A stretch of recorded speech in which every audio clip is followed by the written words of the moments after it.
Salut à tous, on se retrouve pour la troisième vidéo. Alors, celle-là sera axée toujours sur le SPRX pour PS3, sur une base de John, refait et amélioré par mon ami Dylan. Donc, il y a eu deux demandes. Une pour les protections de la part d'une personne en commentaire, je me souviens plus de son prénom, et un deuxième pour compiler en sexe, puisque sur PS3 on peut être en Dex ou en sexe. Je trouve que c'est une grosse connerie. Tout le monde devrait être en Dex, c'est beaucoup plus simple, mais bon, après, pourquoi pas. Alors, on se retrouve là où on s'est laissé, hein, sur notre déclaration de météo, 10 options en une seule. On vérifie que ça compile comme d'habitude. Impeccable. Alors, pour compiler en sexe, alors je parle uniquement sur la base de John, hein. Celle de Too Much, perso, j'aime pas. Après, vous faites comme vous le sentez, vous pouvez l'adapter. Vous pouvez compiler en sexe aussi avec la sienne, mais bon, je m'étalerai pas là-dessus. On est là sur la base de John. Alors, on a toujours notre série de fichiers ici. On va aller dans utile.h. Ici, on voit des macros. Les macros, c'est quoi? C'est des préprocesseurs qui servent en fait à définir certaines choses avant la compilation. C'est marqué ici, changer avant la compilation. On voit define dex. Alors pourquoi? Parce que la cible n'est pas la même en fait, hein. Les sexes et les dex sont pas du tout faites de la même manière. Et ici on voit un if def, c'est-à-dire que si c'est défini, define dex, ça compilera avec cette déclaration. Sinon, avec celle-ci. Alors là, je viens de compiler en dex. On va changer. On va mettre sexe. On pourrait mettre autre chose, hein, puisque c'est else ici. Donc c'est si autre chose que dex. Vous voyez que le dex est passé de rose à blanc, puisqu'il a détecté que j'avais changé le define. On va essayer de compiler. Alors j'ai pas l'air con si ça compile pas. Voilà, un réussi. Donc là, on voit que ça a fonctionné. Et donc, on a un menu pour sexe. Donc c'est pas compliqué, c'est incorporé à la base. Il faut le savoir, c'est vrai. Alors on va se remettre en Dex, puisque perso, je suis en Dex. Hop, voilà. Et ici, notre Dex repasse en rose, ce qui signifie que c'est cette déclaration qui sera prise en compte avant la compilation du SPRX. Pour ce qui est des protections, alors là, c'est un peu vague, parce qu'en fait, il y a protection et protection, hein. On va pouvoir se protéger de plein de choses, puisque dans le jeu, en fait, dans le script du jeu, il y a déjà, enfin, il y a toute une série d'offsets, hein, ça vous le savez. C'est avec ça qu'on travaille pour le modifier. Et on va pouvoir en fait se servir de ces offsets en surveillant un certain écart en fait dans les cases mémoire pour effacer en fait si quelqu'un essaye de nous injecter par le biais de cet offset dans la mémoire. Alors, on va aller dans fonction CPP. Alors, un conseil, hein. Je suis un peu chiant, je parle tout le temps. Alors, un conseil, tout bête, mais pour vous y retrouver, alors là c'est facile, hein, il n'y a pas grand chose, mais pour vous y retrouver plus tard, faites des pragma régions.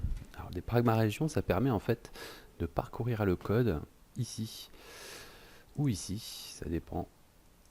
Ici c'est pour les objets, et ici pour les pragmas, et vous pourrez parcourir votre code parce que ici c'est sûr que là on a combien? On est à 380 lignes. Quand vous aurez un gros menu, vraiment, vous serez à, je sais pas moi, peut-être 4000 lignes. Je vous dis une bêtise comme ça, mais ça monte vite. Donc, pour faire un pragma région, on va faire un dièse, pragma région, et on va donner un nom. Donc ici, on va dire self, donc les options personnelles. Voilà. Et il faut définir une fin de région pour pouvoir englober tout le code. Donc là, superso, hop, on va le mettre ici, on va mettre un dièse, et on va mettre un pragma. Ah, il me semble que c'est ça, ça fait longtemps que je ne l'ai pas fait. N région, je crois. Hop. Ouais, c'est ça. Donc voilà, impeccable. Hop, on fait un petit espace toujours, ça fait plus propre. On compile pour voir si c'est bon. C'est bon, impeccable. Donc je vous conseille de faire ça pour tout. Dès que vous avez hop, un petit espace, ça fait plus propre. Voilà. Dès que vous avez voilà, des options à regrouper ensemble, donc météo, ça irait dans world ou monde. Invisible, bah, ça on peut la remettre. On fait un coupé, on la met dans notre perso. Ça permet de vraiment se repérer, ça c'est super important parce que si vous faites une pause dans votre code et que vous voulez reprendre à un moment donné, vous allez mettre déjà 10 plombs à vous y retrouver. Et voilà, ça permet de vraiment... Hop, attends, pragma, région. Donc là on va mettre véhicule. Alors on voit qu'on fait... Ici c'est la fonction pour faire apparaître les véhicules, dessiner des néons, etc. Et la fin c'est ici. Hop, on se met notre petit dièse et pragma end région. Voilà. Alors c'est tout bête, mais ça permet au moins de bien de faire des sortes de rubriques, de catégories. Voilà, tout simplement. Ok, alors nos protections, on va se faire un petit pragma, faire ça propre. Hop, pragma, région, protection. Voilà, on se fait un petit and et on se fera nos fonctions entre deux. Voilà. Ok, alors, pour faire les protections, je vous cache pas qu'il faut être doué à la base pour trouver les offsets. Il faut maîtriser IDEA pour fouiller dans l'e-boot et trouver à quel moment en fait les offsets sont utilisés pour pouvoir trouver l'écart d'intervalle, etc. C'est assez chiant. Donc sur le site d'NGU, c'est dispo. Vous avez tout ce qu'il faut. C'est assez bien expliqué, c'est en anglais, mais bon, ils aiment bien toujours faire planer une part de mystère pour pas expliquer totalement comment ça fonctionne, ce qui est un peu normal. Ça permet aussi de trouver par soi-même, même si là, j'avoue, c'est compliqué. Même moi, j'en serais pas capable, j'avoue. Donc voilà. Alors, sur le site d'NGU, c'est au départ Cameron qui l'avait partagé, et ensuite Cryptus qui l'a amélioré. Donc vous aurez besoin de cette petite fonction qui va vous permettre d'exploiter les game events. Je vous mettrai le fichier en description, il n'y a pas de souci, vous faites pause. Donc ça c'est... Donc voilà, write process to il l'a pas, c'est normal. On va lui rajouter. Hop. CTRL-C. CTRL-V. Un petit clin d'œil à mon ami tout court, qui voulait un petit tuto sur le CTRL-C, CTRL-V. Je pense qu'il trouvera ça sur Google facilement. Voilà, une fois qu'on a copié nos deux fonctions essentielles, on va pouvoir écrire nos protections. Alors ici j'ai récupéré sur NGU toujours les game events mis à jour 1.27. Alors les 1.26 aussi sont dispo. Si vous avez les 1.26, il faut juste ajouter en fait ajouter à l'offset 1.26 ce nombre hexadécimal pour tomber dessus. Mais bon, on va travailler avec la 27, ça sera beaucoup plus simple. Donc ici, il y a une liste assez importante, vous pouvez le voir. Donc là, c'est, par exemple, c'est assez compréhensif. Tout ce qui est objet, Ça, le request control, c'est celui qu'on va faire. On va faire celui-là, je pense. C'est pour... c'est quelqu'un en fait qui veut prendre le contrôle sur vous pour faire des animations, etc. Voilà. Donc, ici... Alors, pour ce faire, on va avoir besoin d'un petit fichier externe qu'on va inclure à notre projet. Alors, je vais vous montrer comment l'inclure, inclure un nouveau fichier à notre projet. Alors, je vous mettrai en description. Le lien est pour ce... merde, j'avais mis dans le coin. Je vous mettrai en description, puisqu'apparemment ça a bugué. Hop, c'est un headers PS3 qui permet en fait d'écrire directement dans la mémoire de la PS3. Alors, vous le téléchargez, tout simplement. Si c'est la première fois, on va regarder ensemble comment ça se passe. Donc vous téléchargez le ps3.h, vous le collez dans votre projet de la base que vous avez téléchargé dans les vidéos 1, vous rentrez dans votre menu, ici, GTA menu, c'est là qu'on retrouve en fait toute la liste des fichiers qu'on retrouve ici, tout simplement. On va y coller ps3.h pour que ce soit plus propre. On aurait pu le laisser en dehors, hein, mais ça peut créer des erreurs, donc on va le coller dedans. Moi, je ne l'ai pas encore incorporé dans mon menu, donc on va simplement cliquer droit sur Headers Fields. On va ajouter, alors pas un nouvel élément, mais un élément existant, puisque je l'ai collé dans mon projet. Et ici, il m'ouvre directement le répertoire de mon projet. Je clique sur PS3. Voilà, on va l'ouvrir, on va voir ce qui se passe dedans. C'est un namespace. Alors, je vais vous montrer comment ça fonctionne. C'est une série d'options qui permet d'écrire directement dans la mémoire de la PS3. Voilà, tout simplement. Alors je vois que j'ai des erreurs dedans. Je pourrais peut-être pas compiler, mais c'est pas grave. Au moins, on va voir comment ça fonctionne. Alors, on va se faire notre option en boule. Alors, boule, on va la nommer. On rajoute un pointeur, toujours sur nos boules. Donc on a dit, on va la nommer Protect Force. On va mettre simplement notre int do habituel dedans. On ouvre les accolades. Espace. On rajoute notre static boule value.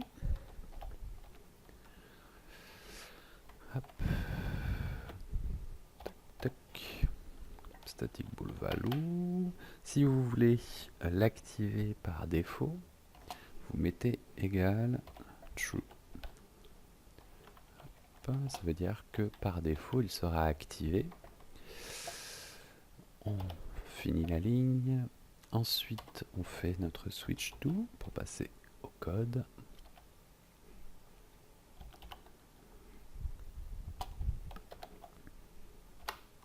Je sais pas ce que j'ai en ce moment, je mets toujours décroché, c'est bizarre. Switch do. Hop. Voilà, on ouvre notre accolade. Hop, espace. On fait notre case 1, c'est pour la notification. Alors, case -1, pardon, notification. Bon, à la limite, personnellement, les notifs, j'aime pas trop. On va directement passer à notre case 1. 2 points. Hop, on a vu dans les précédentes vidéos pour les notifs en case -1 pour avoir un petit message en bas lorsque c'est activé et désactivé. Si vous voulez, vous le rajoutez. C'est votre menu, vous faites comme vous le sentez les gars. Alors, on va utiliser en fait un namespace, une fonction du fichier PS3 qu'on a incorporé pour faire utiliser un namespace ici. On voit que le namespace s'appelle PS3, donc dans fonction PS3, Et pour utiliser un namespace, on met 2 points. Et il faut bien évidemment, je vous l'ai pas dit, mais ça c'est le truc tout qu'on met. On va include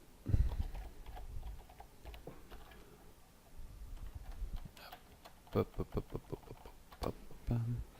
On va include notre fichier ps3h, sinon bien évidemment il ne peut pas le reconnaître. Tchac, tchac, tchac. Voilà.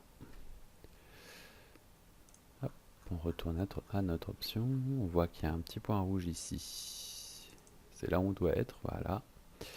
Donc, normalement, si on fait ps3 namespace, voilà, il nous propose directement les fonctions affiliées au namespace.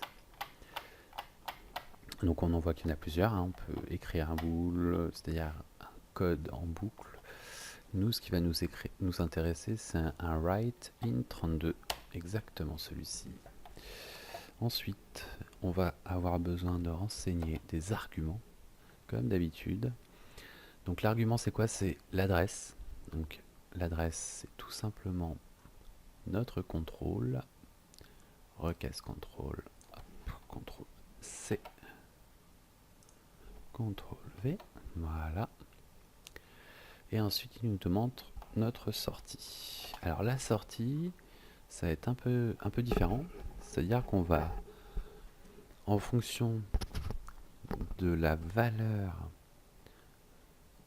du static bool value, comme la dernière fois pour les notifications, value, tchouk, tchouk, tchouk. On va mettre un point d'interrogation pour connaître l'état du value, hein, c'est-à-dire que si l'option est activée, il sera en true, il prendra la première valeur, et s'il est en false, il prendra la deuxième. Et on va marquer cette valeur, qui est en décimale, et non en hexadécimale, et celle-ci également. Voilà, donc ça c'est une protection. Donc simplement en activant ceci, vous serez protégé. Attends, check. Voilà. Attends, je suis con. On met pas de virgule, mais plutôt 2 points pour faire une comparaison. Voilà. Hop, ici c'est bon. Et on va mettre notre break ici. À la fin, notre switch do.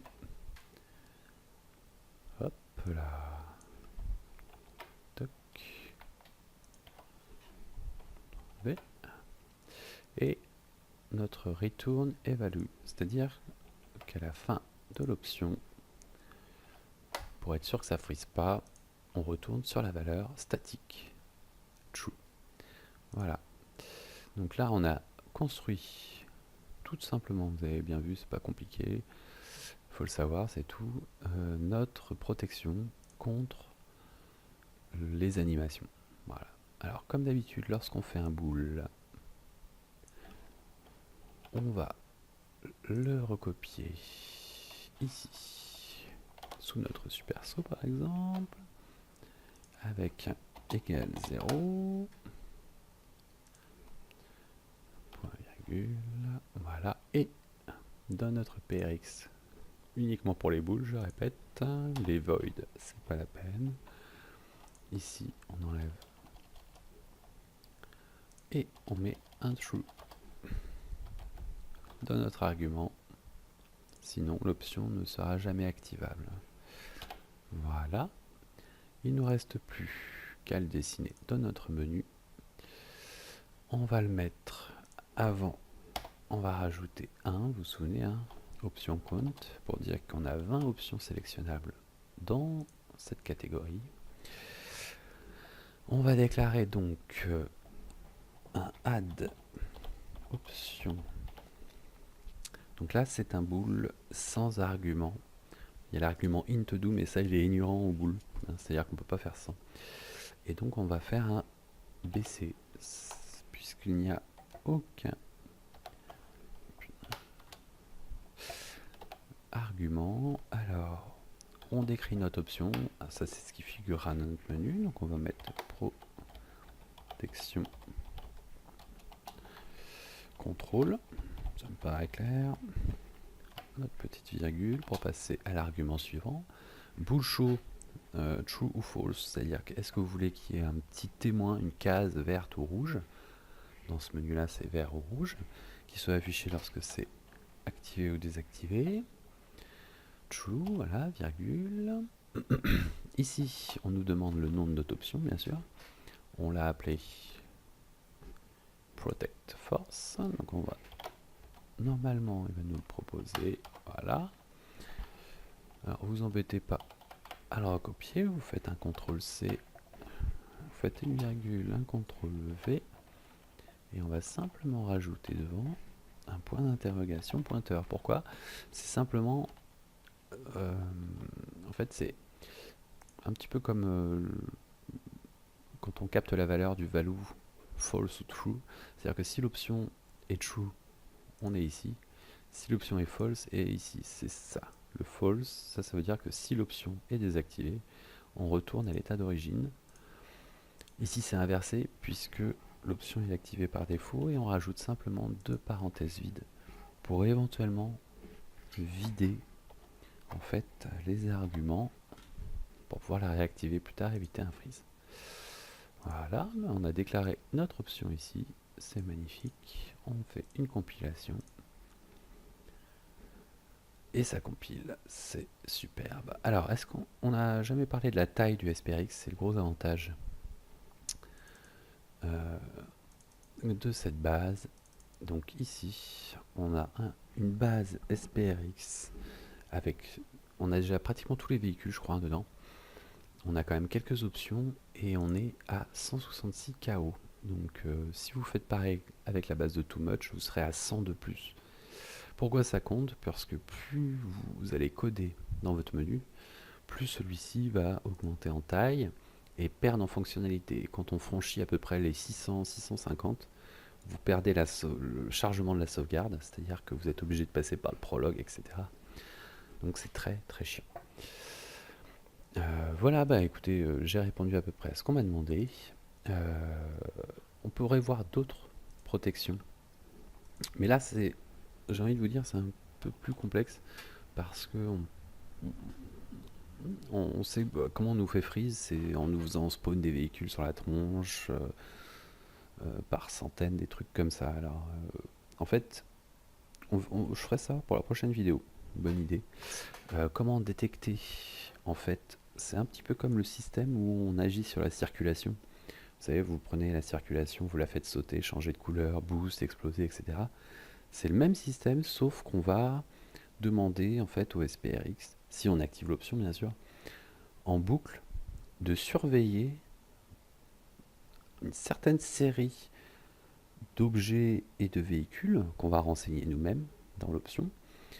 Et il va surveiller si ces objets apparaissent autour de nous, ils seront effacés. Mais en fait, c'est complexe. Pourquoi? Parce que si vous avez une adhère, par exemple, je sais pas, vous roulez en adhère, il va vous la supprimer en boucle. Donc il va falloir aussi lui expliquer que si c'est votre véhicule à vous, il efface pas, si c'est le véhicule d'un autre, il efface, etc.